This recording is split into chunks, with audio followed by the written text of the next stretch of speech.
하나님의 말씀 예레미야 21장 말씀입니다. 23장 말씀입니다. 23장 25절에서 26절까지의 말씀입니다.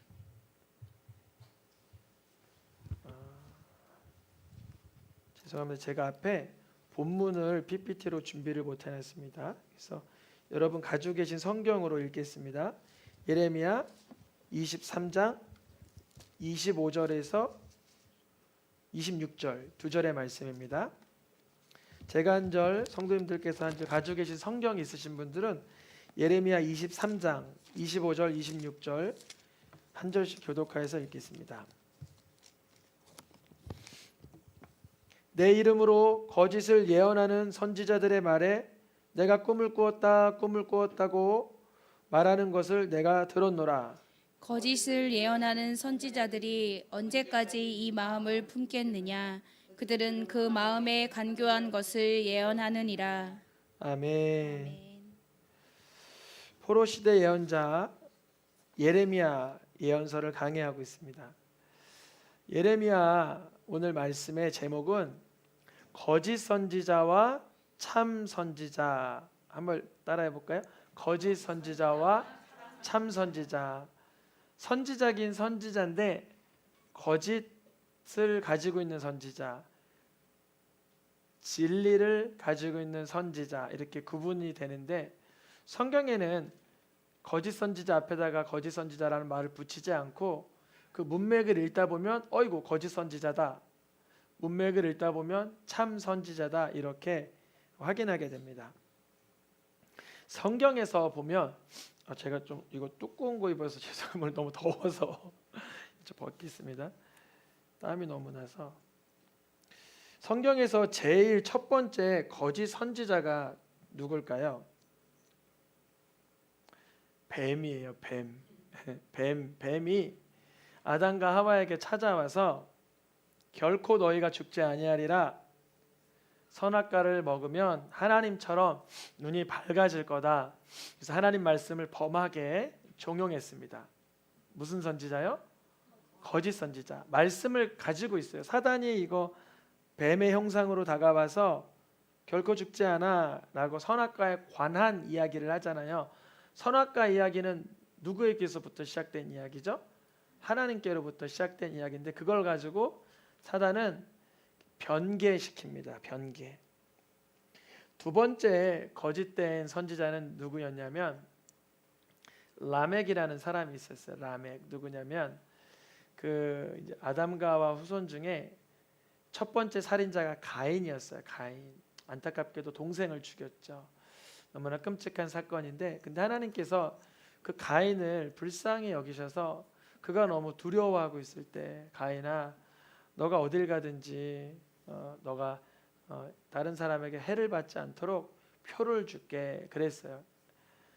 아마 가인도 엉겁결에 정말 부지불식간에 자기도 캐치하지 못한 상황에 어떤 분노와 노여움과 어떤 시기심에 동생을 쳐 죽이고 나서는 그 피를 보니 얼마나 두려웠겠어요. 근데 하나님도 그 죄를 문책하고자 하셨지만 가인이 그 불안해하는 모습에 표를 주셔요.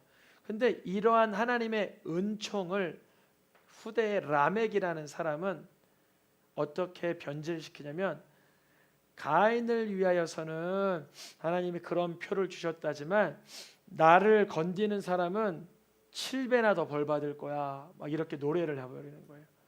라멕이 아내가 여러 명 있었어요. 그러면서 다른 사람을 막 소년들을 막 때리고 죽이고 그리고 다닌 것 같아요. 가인에게 주신 그 은혜의 말씀을 변질시키고 자기에게 대입할 때는 아주 오만 방자에게 이렇게 적용을 시켜요. 이걸 무슨 선지자라 그래요? 거짓 선지자. 말씀이 있어요. 하나님과 연관도 있어요. 근데 거짓돼요. 세 번째 또 거짓 선지자는 누구냐면 여러분 좀 안타깝지만 아브라함이에요. 아브라함이 성경에 보면 선지자라는 말을 들어요. 그는 선지자라 이런 표현이 나오는데 아브라함이 이방의 땅에 갔다가 누구를 누이라고 속이죠? 자기의 아내를 사라를 누이라고 속이면서 거짓 선지자의 안타까운 그 일면을 소유하게 돼요. 그래서 그 집안에 어떤 일이 일어나냐면 재앙이 내려요. 아이를 갖지 못하는 끔찍한 재앙이 아브라함으로 인하여 생긴 거예요. 아브라함의 거짓으로 인해서. 성경을 보면 이렇게 하나님의 말씀을 조금 변질시키고 많이 변개시키고 조금 거짓을 섞어서 하는 이러한 모든 경우를 주님은 거짓 선지자의 모습으로 말씀하세요. 그러면 이 세상에 거짓 선지자들은 왜 있고 거짓하게 되는 이유는 왜 있나? 신명기 말씀에 보니까 하나님은 그 이유를 알려주셨어요. 너는 그 선지자나, 여기서는 선지자 앞에 거짓이라는 말이 없지만 느낌으로 봐서 무슨 선지자 같아요? 맞아요. 선지자 앞에 거짓이란 말은 없지만 거짓 선지자예요. 2절에 보면, 신명기 13장 2절에 보면 이 선지자는 다른 신을 쫓으라고 자꾸 얘기를 해요. 세상에 하나님 말고도 즐거운 게 너무 많다. 세상에 하나님 말고도 더 우리를 유쾌하게 하는 게 많다 하면서 그런 선지자예요. 그래서 이런 선지자를 우리들에게 주님이 가끔 이렇게 만나게, 주변에서 이렇게 스치듯 지나가게 하시는 이유가 뭐나, 노란 글씨 읽어보겠습니다. 너희의 하나님 여호와를 사랑하는 여부를 알려하사 너희를 시험하심이니라. 아멘. 요즘 아이들은 잘 모르는데 한 30년 전만 해도 여름 성경학교 때 꼭 철로 역정을 했어요. 그게 뭐냐면 이렇게 예쁜 천사 복장을 한 사람이 사탕 하나 먹고 가 그래요. 근데 규칙이 있어요. 철로 역정할 때 중간에 허용된 거 아니면 먹지 않는다. 뭐 아니면 하지 않는다. 뭐 이런 규칙을 다 알려주는데 아이들이 거기에 미혹당하는 경우가 있어요. 근데 어떤 아이는 꿋꿋하게 안 먹어요. 안 먹어요. 팍 치고 와요. 막. 아까 선생님이 얘기했어요. 이거 먹지 말라고. 청년들이 보통 그런 그런 뭐죠?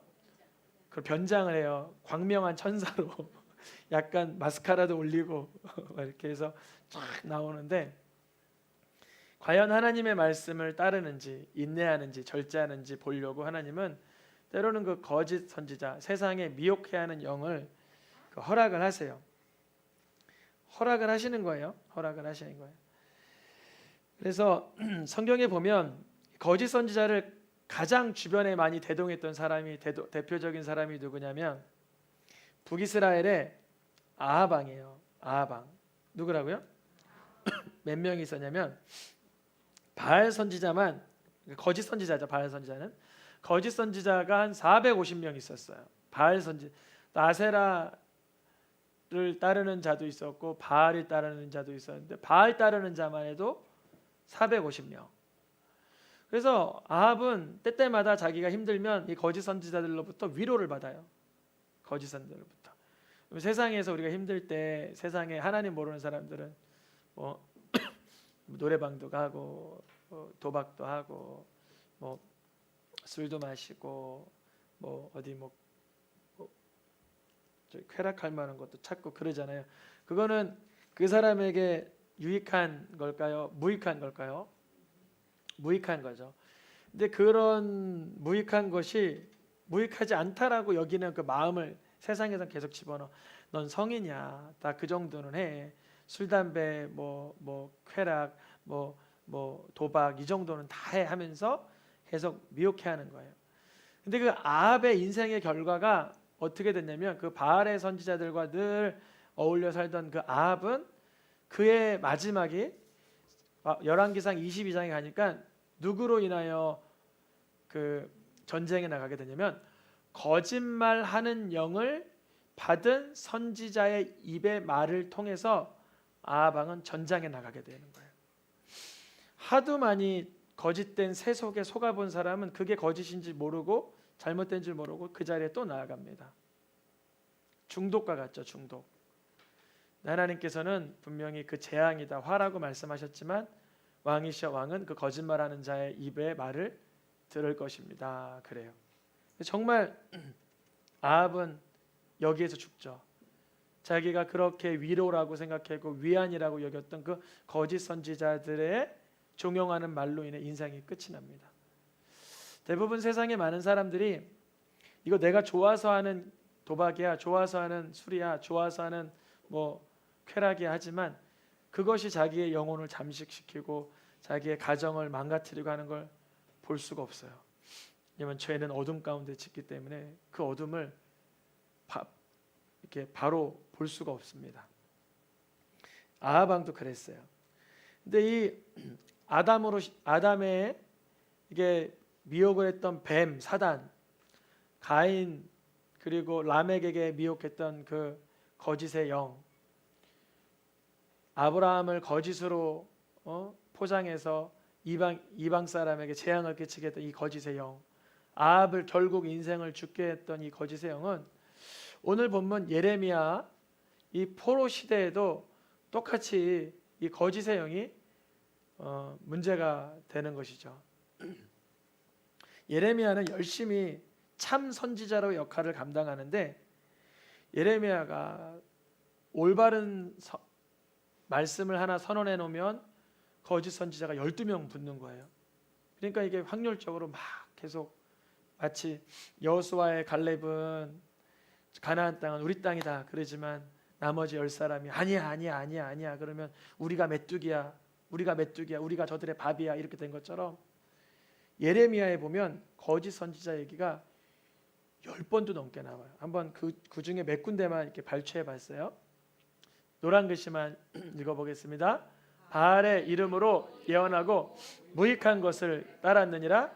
거짓을 예언하며 다 거짓을 행함이라. 다 거짓을 행함이라. 거짓 예언을 하는도다. 그 앞에 보면 선지자들 앞에 거짓 선지자다, 참 선지자다 이런 수식어는 없어요. 수식어는 없는데 그 선지자가 누구의 이름으로 예언한다 그러죠? 바알의 이름. 기승전결 그 예언이 세상의 유익, 세상만을 추구하고 이 세상만을 계속 추구하는 그 마음으로 복이 선포되면 그게 혹시 바알의 이름은 아닌가? 저도 이제 사역자로서 성도님들 안수기도 해드리고 중보기도 하고 또 치유기도도 하고 기도 제목 올라오면 기도하는데 이런 기도를 꼭 해요. 하나님 응답되기 원합니다. 그것과 함께 예수님을 구주로 만나기 원합니다. 예수님을 나의 구세주로 만나면서 응답되어야 됩니다. 응답만 되고 치유만 되면 세상에서도 병원에서 치유도와주고 세상에서도 열심히 하면 성공도 하는데 예수님 없는 성공, 예수님 없는 치유는 무엇이 의미 있습니까? 주님 열심히 축복하고 기도하고 응답을 구하나 예수님 성령의 조명을 통해서 만나주세요. 이렇게 해야 거짓 예언이 안 되는 거예요. 안 그러면 기복신앙이 되죠. 복만 추구하고 세상의 즐거움과 쾌락과 만족만 추구하는. 그래서 이 시대에 예레미야가 복음을 전하고 나오면 거짓 선지자들이 쫓아와서 예언을 하고 예레미야가 여러분 하나님의 뜻대로 살아야 됩니다. 그러면 아니야 망하지는 않아 하나님 우리를 버리지는 않아 하면서 적당히 해 이렇게 하면서 또 쫓아오고 또 몇 군데를 더 보겠습니다. 오늘 본문 23장이었죠. 23장에도 똑같이 선지자라는 말은 들리지만 거짓이라는 말은 빠졌지만 주님 뭐라 그러시나요? 노란 글씨 읽어보겠습니다. 다 사악한지라 우매함을 받다. 이는 사악이 예루살렘의 온 땅에 퍼짐이라. 듣지 말라. 내가 보내지도 아니하였어도 다름질하는 자들이라 그러시는 거예요. 선지자들이 오히려 그 악의 출발점이라는 거예요. 악의 출발점. 저도 저를 돌아보는 거예요. 내가 얼마나 하나님의 뜻대로 살고 있나? 사역자라고 하면서 주님의 일을 한다고 하면서 혹시 내가 혹시 하나님 보시기에 이런 거짓 선지자처럼 삶과 언행과 이게 맞지 않는 인생은 아닌가 하면서 늘 저를 쳐다봅니다. 늘 거울을 보듯이 저를 되돌아봐요. 그래도 한계가 있어요. 왜냐하면 성령이 조명해 주셔야 돼요. 그렇지 않으면 내가 이렇게 변질되는 걸 스스로 모를 수 있어요. 요새 들어 성도님들이 새로 오신 분들이 많으시잖아요. 어떤 하나님이 부담감, 어떤 그런 중대한 마음을 주시냐면 감당할 수 있는 그릇으로 준비돼야 되겠다, 이런 마음을 많이 주세요. 그래서 아무래도 한 달에 한 번씩 이렇게 한 2, 3일 정도나 4, 5일 정도 기도원 갔다 올 수도 있을 것 같아요. 성도님들도 그게 좋으시다 그러시더라고요. 만나는 분들마다 목사님 기도원 갔다 오니까 조금 더 나아지신 것 같아요. 평가들을 너무 잘해 주시는 거예요. 성도님들도 기도원 같이 가거나 이렇게 하시면 좋을 것 같아요.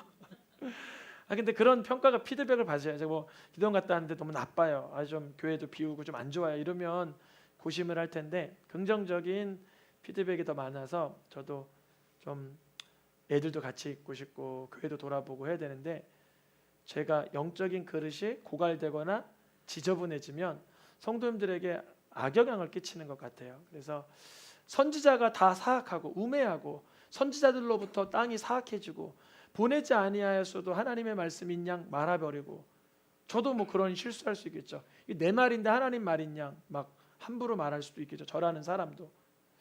그러니까 예레미야 시대에 대표적인 거짓 선지자가 누구였냐면 하나냐라는 사람이었어요. 하나냐. 예레미야가 막 설교를 했는데 예레미야의 멱살을 잡고 너 말도 안 되는 얘기하지, 우리나라 안 망해, 2년 안에 다 회복될 거야, 막 그랬어요. 근데 하나님께서 이 하나냐를 향해서 뭐라 그러냐면, 하나냐여 들으라, 너는 거짓을 믿게 하는 선지자다 하니까 하나냐가 그 해에 2년 있다가 회복된다고 예언했는데 오히려 그 년에 죽었어요. 그 해에. 우리가 하나님을 빙자해서 거짓말하면 참 하나님 안 기뻐하시는 것 같아요. 저도 아무리 제 마음에 확신이 있다 그래도 이게 내 생각인지 하나님의 뜻인지는 늘 분별해야 돼요. 말씀은 다 하나님 뜻이죠. 그러나 그 말씀을 가지고도 사단이 변개시키고 변질시키고 자기 뜻대로 번역을 시켜버리니까 조심을 많이 해야 돼요. 하나냐여 들으라, 너는 거짓을 믿게 하는 거짓 선지자다, 이렇게 말해주는 거예요. 정말 하나냐는 죽었어요. 오히려 예레미야는 이 당시에 감옥에 들어가 있었는데 감옥에 들어가 있었기 때문에 전쟁통 중에 보호를 받았어. 오히려 참 신비하죠, 그런 걸 보면. 그래서 에스겔 선지자는 이런 얘기를 해요. 노란 글씨만 읽어보겠습니다. 자기 마음대로 예언하는 자에게 말하기를 너희는 여호와의 말씀을 들으라. 자기 심령 따라 예언하는 어리석은 선지자에게 화가 있을진저. 그래요. 거짓 선지자는 어리석은 선지자죠. 자기의 심령이 불안해, 그럼 불안함을 얘기하고, 내 심령이 유쾌해, 그러면 뭐 평안을 얘기하고, 하나님의 뜻은 관심이 없어. 하나님의 뜻은 죄가 있는 자에게는 회개를 청하고, 연약한 자에게는 위로를 선포하고, 낙심한 자에게는 하나님의 소망을 주며 죄를 다루고 심령을 다루고 해야 되는데, 이 어리석은 선지자는 자기 심령을 따라 자기 마음대로 말하는 거예요. 화가 있다 그래요. 그런데 그 거짓 선지자만 화가 있으면 되는데, 자세히 성경을 읽어보니까 거짓 선지자만 문제가 있는 게 아니라 에스겔 14장에 넘어가니까 이렇게 돼 있어요. 읽어보겠습니다. 만일 선지자가 유혹을 받고 말을 하면 그를 멸할 것이다. 근데 이게 끝나는 줄 알았는데 10절 읽어보겠습니다. 선지자의 죄악과 그에게 묻는 자의 죄악이 같은즉. 선지자의 죄악은 이제 거짓 선지자, 자기 심령대로 하나님의 뜻과 상관없이 막 하는 경우죠.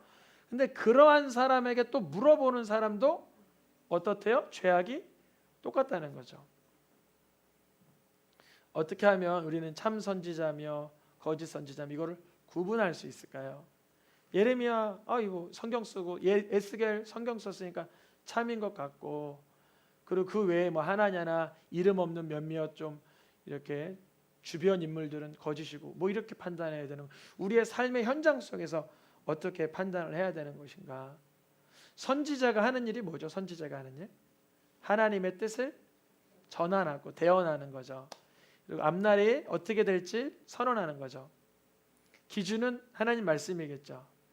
하나님의 말씀을 가지고 그 선지자가 참 선지자인지 거짓 선지자인지를 알 수 있는 방법은 그 선지자가 하나님의 회의에 참석했는지 여부를 확인하면 돼요. 하나님의 회의에 참석한 선지자는 그 선지자가 가는 곳마다 사람들이 죄에서 돌이키는 일이 발생을 해요. 회개하는 일이 발생해요. 사람들이 더 성결하여지고 정결하여지고 자복하여지고 회개하여진다는 거예요. 이게 참선지자. 거짓 선지자는 사실 죄악의 문제를 그렇게 심각하게 다루질 않아요. 뭐 정죄하고 판단하긴 하지만 하나님이 보시는 그 관점으로 죄악의 문제를 다루기보다 세상의 문제를 더 부각시켜서 사람들의 마음을 종용시키려고 애를 쓰죠. 선지자의 최정점은 선지자 중에 선지자는 누구냐면 엘리야입니다. 엘리야. 그래서 구약에는 엘리야지만 신약의 엘리야가 누구냐면 세례 요한이에요. 그러면 세례 요한이 왜 엘리야이며 선지자 중에 선지자냐면 세례 요한은 기적도 하나 일으킨 거 하나도 없는데 자기 목 잘려 죽은 선지자일 뿐인데 왜 최고의 선지자라고 말하냐면 예수님을 소개했기 때문에 그런 거예요. 예수님을 소개했어요. 그러면 선지자 중에 최고의 선지자는 예레미야도 이 시대에는 예수님은 안 계셨지만 하나님 앞에 자복하여 회개하고 하나님의 뜻대로 사십시오. 이것이 바로 하나님의 은혜 받는 길입니다. 그 은혜가 누구세요? 바로 예수님인 거예요. 그래서 모든 선지자가 하나님 앞에 엎드려지게 하고 그 뜻대로 살게 하고 회개하게 하는 선지자들은 훌륭한 선지자. 그러나 그런 죄악의 문제를 다루지 않는 선지자들은 자기 심령에 따라 예언하는 선지자, 이렇게 구분할 수 있습니다. 사실 모든 구약의 선지자들은 다 예수 그리스도를 향하여 예언하고 있던 것으로 신약에서는 그렇게 평가를 합니다. 그래서 마태복음에 보면 예수님을 향한 선지자들의 예언을 몇 가지만 발췌했는데 이렇게 말합니다. 예수님이 베들레헴에서 태어난 것도 누구에게로부터 기록된 이유? 선지자에게, 참 선지자 미가 선지자를 통해 그렇기 때문에. 미가 선지자는 메시아가 오실 것을 베들레헴이라고 예언한 메시아를 바라본 선지자. 또 예수님이 잠깐 헤롯 왕 때에 죽임을 당할 게 문제가 돼서 애굽으로 피신했었죠. 내 아들을 애굽에서 불렀다 함을 이집트에서 끄집어내는 하나님의 그 출애굽 사건을 다시 한번 그림자적으로 보여주는 선지자를 통하여 하신 말씀을 이루려 하십니다. 오늘 우리가 보고 있는 예레미야 본문, 선지자 예레미야를 통하여 하신 말씀도 누가 이루어 주세요? 예수 그리스도께서 이루어 주시고, 선지자 이사야를 통하여 하신 예언의 말씀도 누가 이루어 주세요? 예수님이 이루어 주시고, 모든 참 선지자는 결국 그 당대의 죄악의 문제도 다루지만 다루면서 선포된 그 말씀이 메시아 예언의 선포였다는 것이죠. 참 선지자는 결국 예수님을 구주로 드러내는 선지자들입니다. 우리가 이 시대에 성도로서 살아가고 사역자로 살아가고 집사님 또 장로님 권사님들로 살아가지만 우리에게 주신 사명을 잘 감당하기 위해서 우리도 선지자적 역할을 잘 감당해야 되는데, 우리가 어떻게 하면 선지자적 역할을 잘 감당하냐면 사람들에게 예수님이 그 사람에게 구주가 되는 말씀을 선언하여 주는 거예요. 예수님이 그 사람에게 지금은 구주가 아니에요. 그런데 우리가 선지자적으로 믿음을 선언해 주는 거예요. 당신이 예수의 이름으로 기도할 때 그 문제가 주의 뜻 가운데서 형통하게 될 줄 믿습니다. 당신의 어려움과 괴로움이 예수님 앞에 자복하여 낼 때 주님이 긍휼히 여겨주시고 은혜를 베풀어 주실 줄 믿습니다. 누구를 소개하는 거예요? 예수님을. 예수님을 소개하는 것 정도가 아니라 그분을 믿도록 그 주의 오실 길을 복음으로 예비해 주는 거죠. 모든 선지자들은 메시아를 고대하고 찾았어요. 오늘 마지막 말씀 베드로전서와 로마서 이 노란 글씨만 읽고 마치겠습니다. 선지자들이 연구하고 부지런히 살펴서 선지자들을 통하여 성경에 미리 약속하신 것이라. 누구죠? 예수 그리스도에 관한 것이죠. 그래서 거짓 선지자들은 사실 메시아에게 관심이 없고 하나님의 구원에 관한 관심이 없고 육체의 안일함과 쾌락에 집중되어 있죠. 그래서 하나냐 같은 경우는 70년 동안 포로로 가 있을 거니까 그게 생각만 해도 끔찍하니까 하나님은 그럴 수 없어, 그런 분이 아니야 하면서 죄의 문제를 다루기보다 인간의 편리함 속에서 금방 회복될 거야 이렇게 말을 하지만 그는 죄를 다룰 여력은 없었습니다. 근데 예레미야가 얘기했던 70년의 예언은 나중에 누가 깨닫냐면 다니엘 선지자가, 다니엘이 깨닫습니다. 다니엘이 하나님이 그래서 예레미야 때 이런 예언의 말씀을 주셨구나. 그래서 다니엘 때 그 말씀이 이렇게 뭐랄까요? 비밀이 열리게 되죠. 좀 늦더라도 주님의 참 선지자들은 이루어지고 성취되고 그것이 예수님 안에서 예언된 것이 이루어지는 것을 발견하게 되는 그 선지자들의 예언. 근데 거짓 선지자들은 예수님과 관계없고 메시아와 관계없고 하나님의 은혜와 구원과 관계없는 선지자들. 성경에서는 거짓 선지자들이 세상에 많이 나왔으니까 분별하라 이렇게 기록되어 있어요. 선지자들이 많이 일어났다. 거짓 선지자가 많이 일어났다. 거짓 선지자들과 거짓 그리스도들이 많이 일어났다. 아니 거짓 그리스도들 이렇게 되어 있거든요. 마태복음 24장에 보면 그리스도는 몇 명이죠? 한 분 예수님 하나님의 아들 한 분이신데 거짓 그리스도들 그러니까 이단들을 말하죠. 수많은 교주들, 수많은 이단의 어떠한 그 잘못된 그런 교리들을 말하죠. 근데 세상에서 이 거짓 선지자들이 제일 먼저 들어가는 곳이 어디냐면 불못입니다. 불못. 유황불이 있는 불못. 불과 유황못에 던져지리니 거기에는 짐승과 거짓 선지자도 있어 밤낮 괴로움을 받으리라. 왜 거짓 선지자들을 하나님이 그렇게 미워하실까요? 이유는 뭐냐면 예수님을 못 믿게 하기 때문에 그래요. 참 선지자는 말씀을 통하여 회개하고 예수님을 구주로 받게 하는 것이 참 선지자라면 거짓 선지자는 거짓 그리스도를 자꾸 이렇게 사람들에게 소개시켜줘요. 거짓 그리스도가 누굴까요? 꼭 종교에서만 찾지 않아도 괜찮아요. 예를 들어 우리가 부모인데 야, 너 좋은데 취업해야 돼. 좋은데 취직해야 돼. 좋은데 진학해야 돼. 좋은 명문 좋은 가문의 사람 만나야 돼. 이것도 뭘까요? 바로 거짓 그리스도.